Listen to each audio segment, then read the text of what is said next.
Assalamualaikum warahmatullahi wabarakatuh. Di sini, kami dari kelompok 1 akan mencoba menjelaskan mengenai hakikat dan konsep-konsep pada ekonomi kerakyatan. Anggota kelompok kami terdiri dari Lintang Maheswari, David Fatullah, dan Ardela Mariustina. Nah, pertama akan dibahas mengenai batasan pengertian dari ekonomi kerakyatan. Yang pertama, terminologi ekonomi rakyat hanya untuk membedakan ekonomi pemerintah atau ekonomi publik. Ekonomi rakyat atau ekonomi barang privat adalah ekonomi positif yang menjelaskan bagaimana unit-unit produksi mengkombinasikan faktor-faktor produksi untuk menghasilkan barang privat dan jasa privat, dan mendistribusikan barang dan jasa yang dimaksud kepada konsumen, sehingga diperoleh keuntungan yang maksimal bagi produsen, biaya yang minimal bagi produsen, dan utility yang maksimal bagi konsumen. Yang kedua, ekonomi kerakyatan adalah watak atau tatanan ekonomi di mana pemilikan aset ekonomi harus didistribusikan kepada sebanyak-banyaknya warga negara. Pendistribusian aset ekonomi kepada sebanyak-banyaknya warga negara yang akan menjamin pendistribusian barang dan jasa kepada sebanyak-banyaknya warga negara secara adil.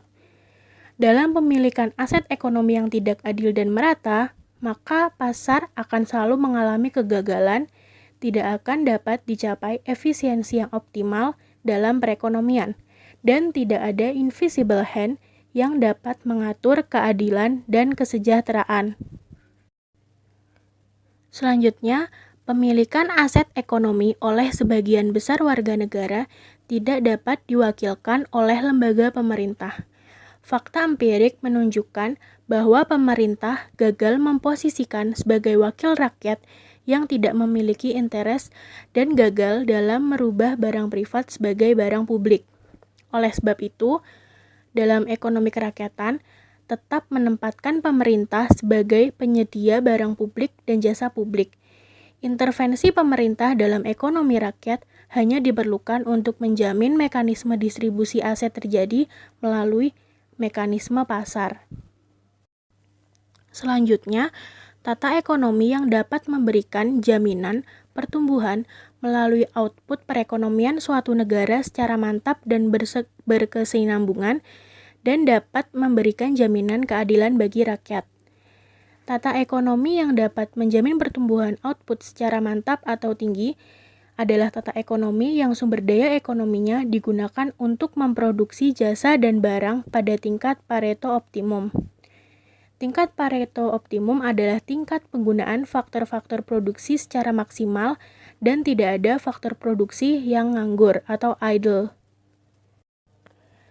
Nah, selanjutnya yaitu mengenai pengertian dari ekonomi kerakyatan.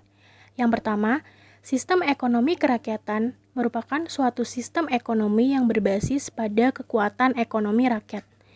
Nah, lantas apa itu ekonomi rakyat? Ekonomi rakyat adalah suatu kegiatan ekonomi atau usaha yang dilakukan oleh rakyat yang mengelola sumber daya ekonomi secara swadaya menurut apa saja yang dapat diusahakan dan dikuasainya. Selanjutnya, pengertian ekonomi kerakyatan itu merujuk pada pasal 33 Undang-Undang Dasar tahun 1945 yang dapat dipahami sebagai suatu sistem perekonomian yang ditujukan untuk mewujudkan kedaulatan rakyat dalam bidang ekonomi. Jadi, intinya terletak pada tujuan kedaulatan rakyat. Ekonomi rakyat seperti ini biasanya banyak diidentikan dengan keberadaan usaha kecil dan menengah. Keberadaan atau aktivitas usaha kecil dan menengah ini ditujukan untuk memenuhi kebutuhan dasar dari masyarakat dalam suatu negara. Selanjutnya yaitu ciri-ciri ekonomi kerakyatan. Sistem ekonomi kerakyatan menuntut agar masyarakatnya dapat turut berperan aktif dalam kegiatan ekonomi negara. Sementara itu, pemerintah dituntut agar mampu menciptakan iklim yang sehat bagi pertumbuhan dan perkembangan dunia usaha. Sistem ekonomi kerakyatan sendiri memiliki ciri-ciri tersendiri sebagai berikut. Yang pertama, bertumpu pada mekanisme pasar yang berkeadilan dengan menerapkan prinsip persaingan sehat. Yang kedua, memperhatikan pertumbuhan ekonomi, nilai keadilan, kepentingan sosial, serta kualitas hidup. Yang ketiga, mampu mewujudkan pembangunan dan berwawasan lingkungan dan berkelanjutan. Yang keempat, menjamin kesempatan yang sama bagi seluruh masyarakat dalam berusaha dan bekerja. Yang kelima, adanya perlindungan terhadap hak konsumen dan perlakuan yang adil bagi seluruh rakyat. Selanjutnya yaitu tujuan dari ekonomi kerakyatan. Penerapan ekonomi kerakyatan memiliki tujuan khusus, yakni demi mewujudkan keadilan sosial bagi seluruh rakyat Indonesia dengan melalui peningkatan kemampuan masyarakat dalam mengendalikan kegiatan perekonomian. Tujuan ekonomi kerakyatan ini juga dapat dijabarkan lagi ke dalam 5 sasaran pokok ekonomi kerakyatan. Secara garis besar, berikut adalah 5 sasaran pokok ekonomi kerakyatan. Yang pertama yaitu ketersediaan peluang kerja serta penghidupan layak bagi seluruh anggota masyarakat. Yang kedua yaitu terselenggaranya sistem jaminan sosial untuk anggota masyarakat yang membutuhkan. Yang ketiga yaitu distribusi kepemilikan modal material yang berlangsung relatif merata di antara anggota masyarakat. Yang keempat ada penyelenggaraan pendidikan nasional secara cuma-cuma bagi anggota masyarakat. Dan yang terakhir ada terjaminnya kemerdekaan bagi setiap anggota masyarakat dalam mendirikan serikat-serikat ekonomi atau menjadi anggota di dalamnya. Untuk selanjutnya yaitu 3 prinsip dasar dalam kegiatan ekonomi kerakyatan. Ekonomi kerakyatan merupakan usaha-usaha di bidang ekonomi, di mana target pencapaian utamanya bukanlah keuntungan finansial semata. Apa yang ingin diraih dari ekonomi kerakyatan adalah pemenuhan kebutuhan pokok anggotanya. Ekonomi kerakyatan muncul akibat pandangan ketidakcocokan sistem ekonomi kapital untuk diterapkan di Indonesia. 3 prinsip dasar dalam ekonomi kerakyatan terdapat pada pasal 33 UUD 1945 yang berbunyi 1.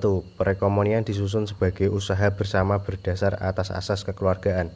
Yang kedua, cabang-cabang produksi yang penting bagi negara dan yang menguasai hajat hidup orang banyak dikuasai oleh negara.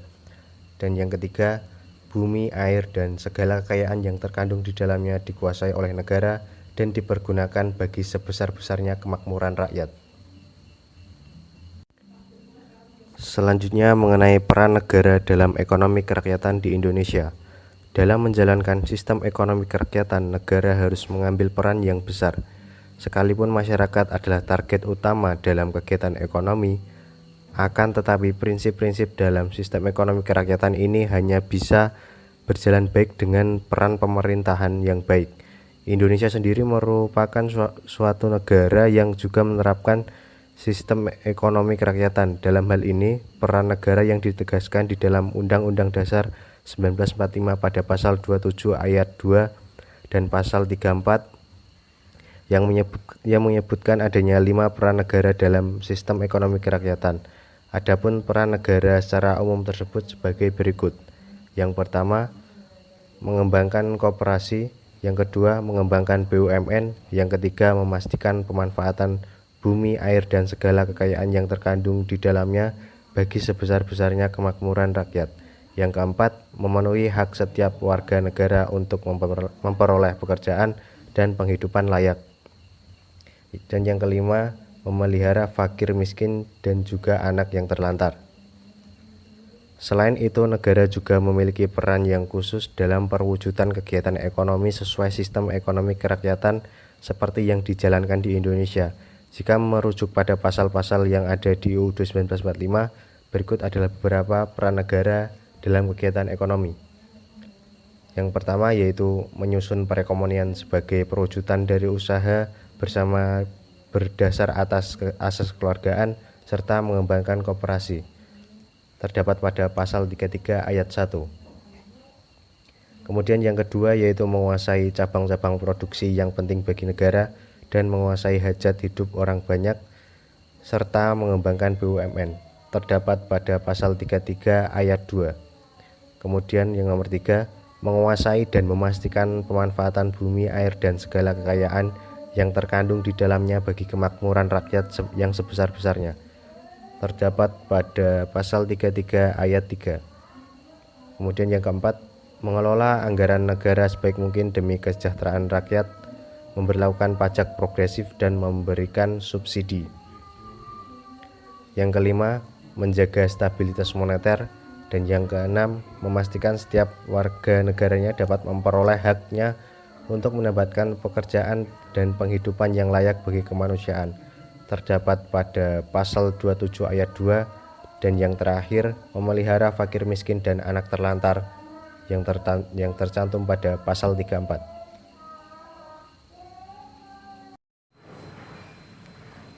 Pilar ekonomi kerakyatan. Dalam upaya perwujudan ekonomi kerakyatan, terdapat pilar-pilar yang harus ditegakkan demi demokratisasi ekonomi. Adapun beberapa pilar ekonomi kerakyatan tersebut meliputi yang pertama, peranan vital negara atau pemerintah. Negara sebagai pihak yang berwenang dalam menata kehidupan masyarakat, berperan penting dalam mengatur jalannya roda perekonomian. Tidak hanya itu, pemerintah juga harus turut berperan dalam menjamin kemakmuran masyarakat sekaligus mencegah terjadinya penindasan masyarakat yang mungkin dilakukan oleh segelintir orang yang berkuasa.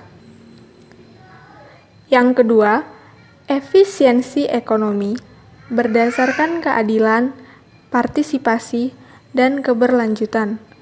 Sistem ekonomi kerakyatan sama sekali bukan sistem ekonomi yang anti pasar.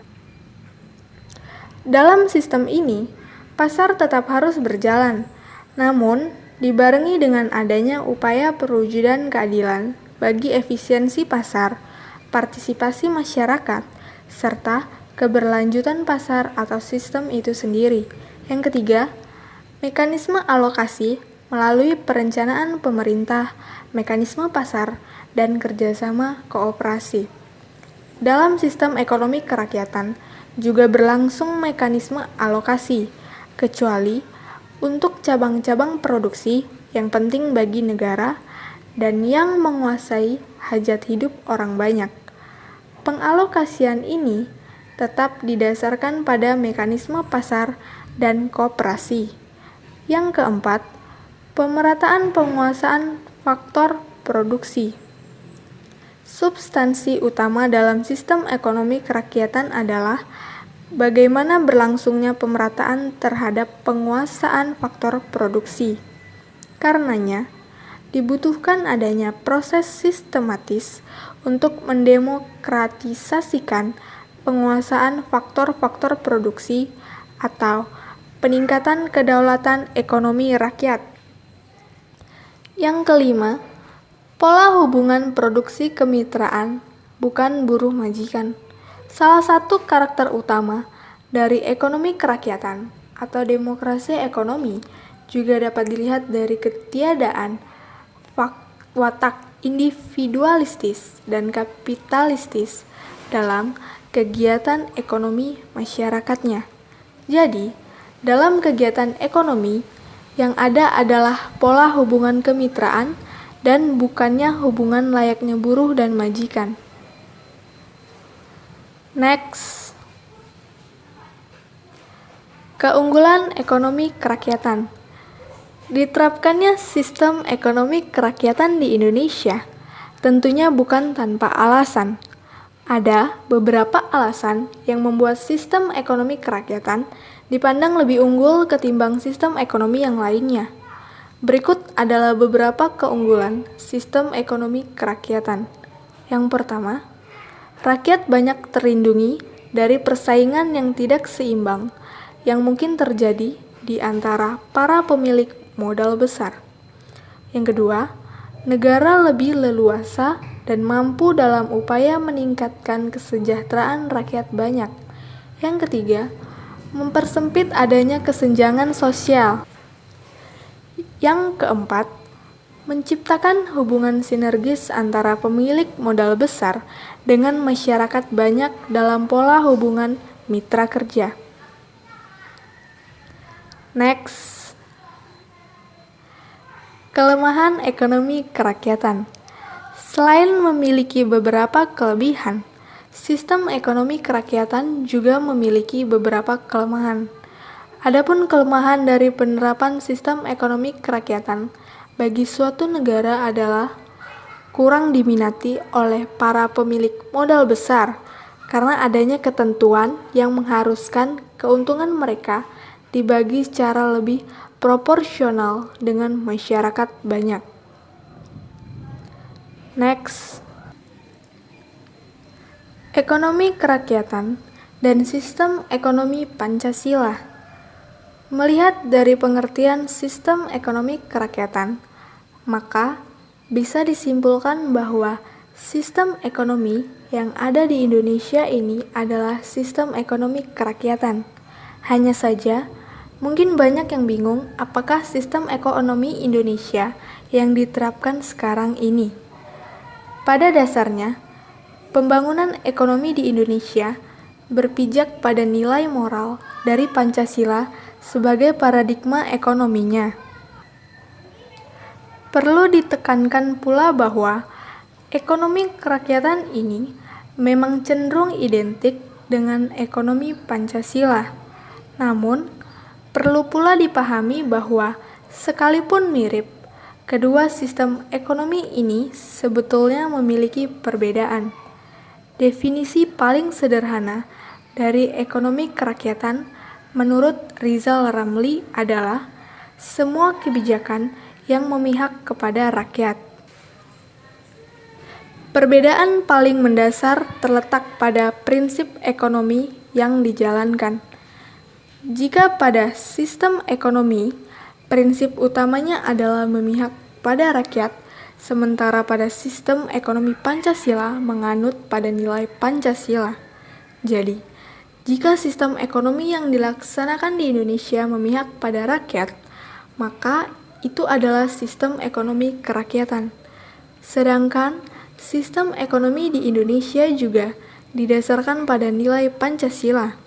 Maka, bisa juga dikatakan bahwa sistem ekonomi Pancasila yang dijalankan di Indonesia ini adalah termasuk sistem ekonomi kerakyatan yang khas.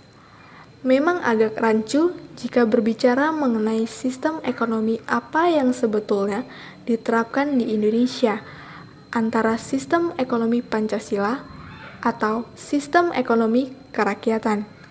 Bahkan, hingga saat ini, masih banyak perbedaan pendapat mengenai sistem ekonomi Indonesia antara sistem ekonomi kerakyatan atau sistem ekonomi Pancasila. Sebetulnya, sistem ekonomi Indonesia pada awalnya mengacu pada sistem ekonomi Pancasila. Sistem ekonomi Pancasila yang diusulkan oleh Profesor Muyarto ini dilakukan pada era Orde Lama. Disebut sebagai sistem ekonomi Pancasila karena nilai-nilai yang digunakan mengacu pada sila-sila yang terdapat pada Pancasila. Hanya saja, kehancuran ekonomi Indonesia yang terjadi ketika krisis ekonomi 1998 membuat sistem ekonomi harus mengalami perombakan. Sistem ekonomi Pancasila yang selama Orde Lama diterapkan di Indonesia dianggap telah dikotori oleh Orde Baru yang membuat tafsiran keliru, sekaligus memanfaatkan prinsip Pancasila ini untuk kepentingan penguasa Orde Baru. Hal inilah yang membuat sistem ekonomi Indonesia pasca Orde Baru lebih dikenal sebagai sistem ekonomi kerakyatan. Istilah sistem ekonomi kerakyatan bagi sistem ekonomi Indonesia saat ini memang baru dimunculkan pasca reformasi 1998. Namun, masih banyak yang belum mengenal sistem ini, dan kebanyakan masih cenderung beranggapan bahwa sistem ekonomi Indonesia adalah sistem ekonomi Pancasila. Adapun sistem ekonomi kerakyatan yang dianut Indonesia pasca reformasi ini tetap mengacu pada prinsip-prinsip Pancasila. Hanya bedanya, terdapat penekanan pada sila keempat, yaitu kerakyatan yang dipimpin oleh hikmat kebijaksanaan dalam permusyawaratan atau perwakilan. Demikianlah presentasi dari kelompok 1 mengenai hakikat dan konsep-konsep pada ekonomi kerakyatan. Lebih dan kurangnya kami mohon maaf. Sekian dan terima kasih.